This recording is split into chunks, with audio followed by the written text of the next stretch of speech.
You felt it before he could name it. That flicker in his chest when you walked into the room. That sudden awareness that something real had arrived. Not something loud, but undeniable. The angels say, there is a sacred reason why your presence undid him. He didn't plan for this. He didn't seek it out. But God sent you, not to chase, but to awaken. Not to convince, but to illuminate. He had become accustomed to the hollow rhythm of distant connections, people who wanted him but never truly saw him. And then you. Unapologetically whole. Radiant in your quiet strength. A presence he couldn't ignore. You weren't like the others. And that difference? It haunted him. At first, he resisted. He told himself it was timing, circumstance, or maybe just passing emotion. But something deeper stirred. Because when he looked at you, he saw truth. And truth, when you're not ready, feels like chaos. It makes you question everything, your worth, your past, your armor. The angels reveal that he is now in a sacred moment of reckoning. He's beginning to see you not as a disruption, but as destiny. Your light didn't confuse him. It called him back to himself. And now, for the first time, he's not turning away. For we are his workmanship, created in Christ Jesus for good works, which God prepared beforehand, that we should walk in them. Ephesians 2 verse 10. He doesn't know how to love the way you do. Not yet. Because love to him was once wrapped in conditions. In silent expectations. In the fear of not being enough. And every time he felt too much, someone left. Or worse, stayed but with walls. The angels say, he is not pushing you away because he doesn't feel. He is retreating because he feels too deeply. You unlocked a room inside him that he sealed years ago. A place where his younger self still waits, bruised by betrayal, ashamed of his needs. Where vulnerability was met with silence, and longing was too dangerous to voice. That's why sometimes he withdraws. Not because he doesn't care, but because caring feels like exposure. And exposure still feels like a threat. He learned to survive by shrinking his heart, by choosing logic over emotion, distance over desire. But your presence disrupted that system. He thought he was safe behind his silence. Then your voice came. Not loud, not demanding. Just steady, soft, real. And suddenly, the walls began to tremble. Because you didn't try to fix him. You didn't beg. You just stayed, open, whole, honest. And that's what terrified him most. You became the mirror. And mirrors don't lie.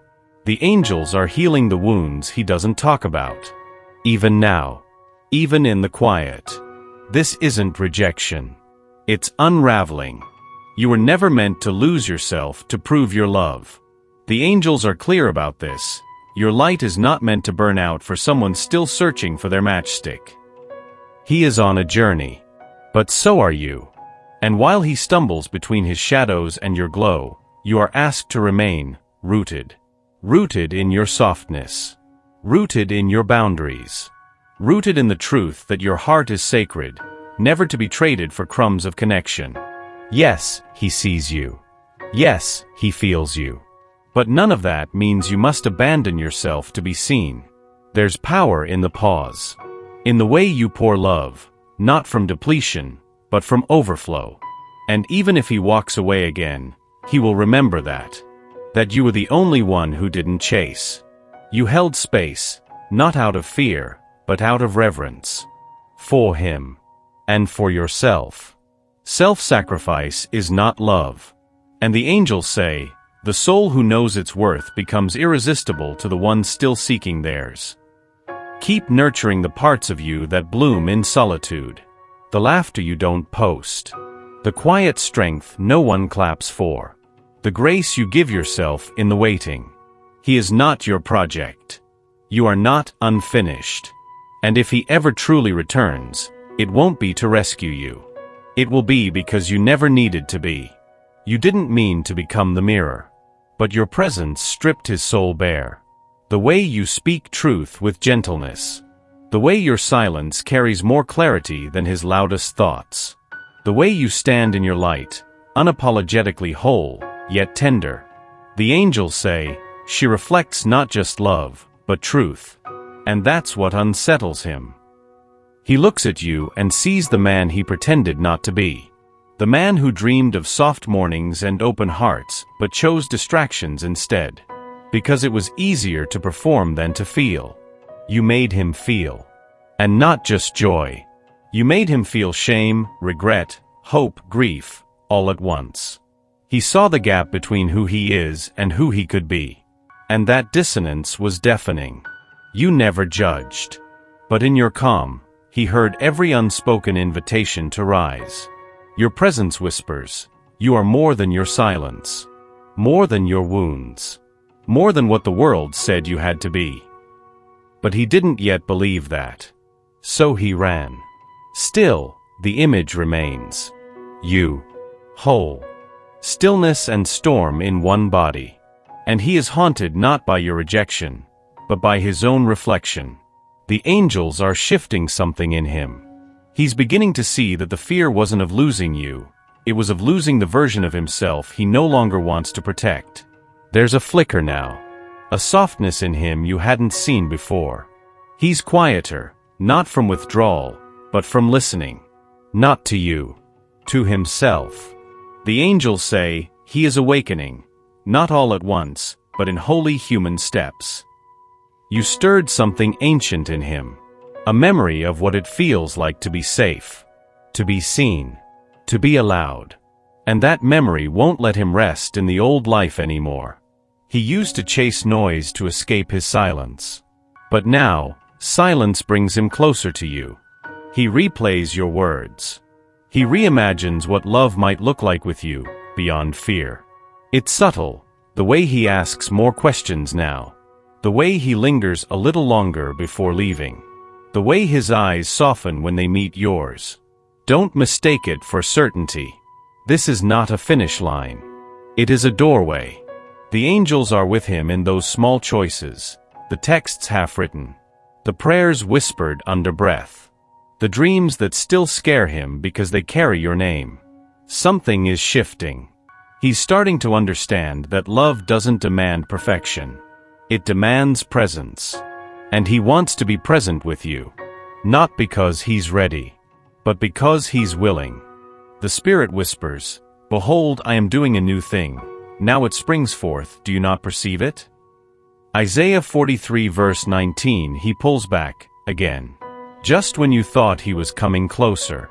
And your heart, familiar with this rhythm, holds its breath. But the angels want you to know, this is not rejection. This is the pattern breaking itself open. He is afraid. Not of you, but of what loving you will ask him to surrender. The mask. The pace. The safety of detachment. When he returns, it's never out of manipulation. It's out of magnetic collapse. Because something in him collapses every time he's away from you. Still, the old self resists. The part of him that survived without softness.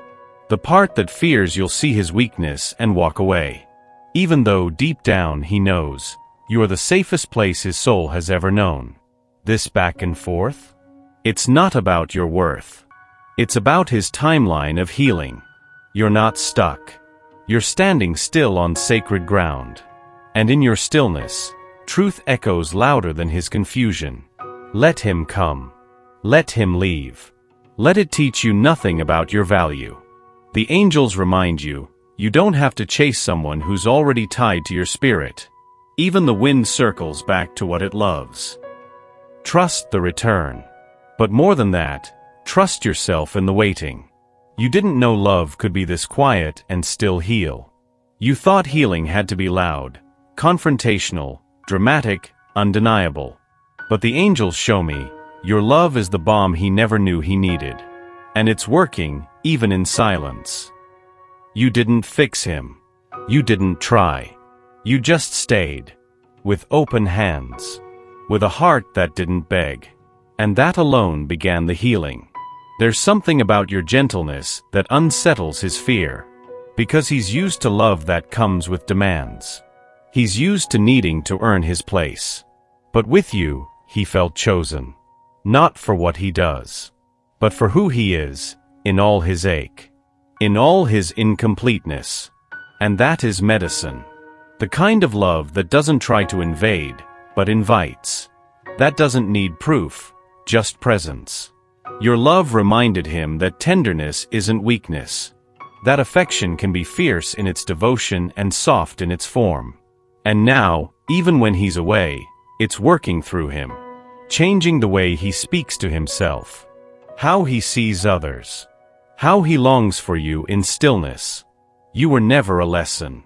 You were always the remedy. And love like that doesn't disappear. It integrates.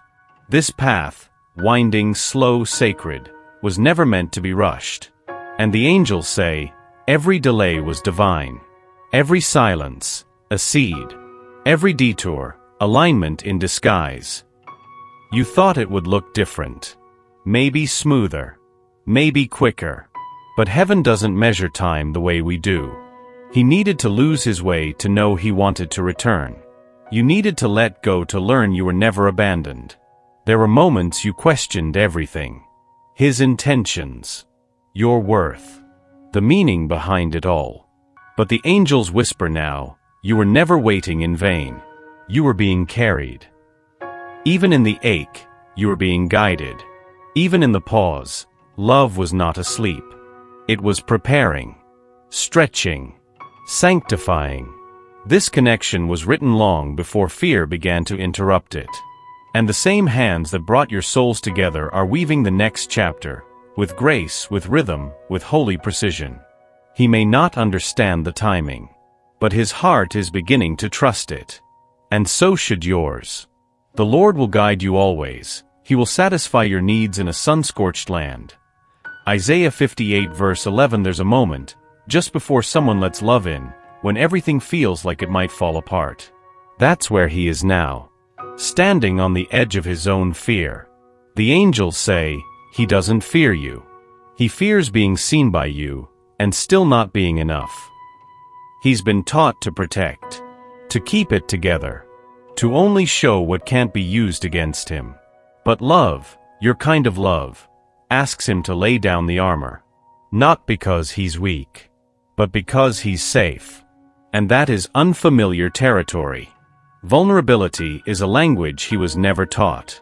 But you speak it fluently. Every time you held space without asking for more. Every time your silence didn't punish, but understood. You showed him what it means to stay soft without breaking. And now, something is shifting. Not loudly, but enough that his breath catches when he thinks of you.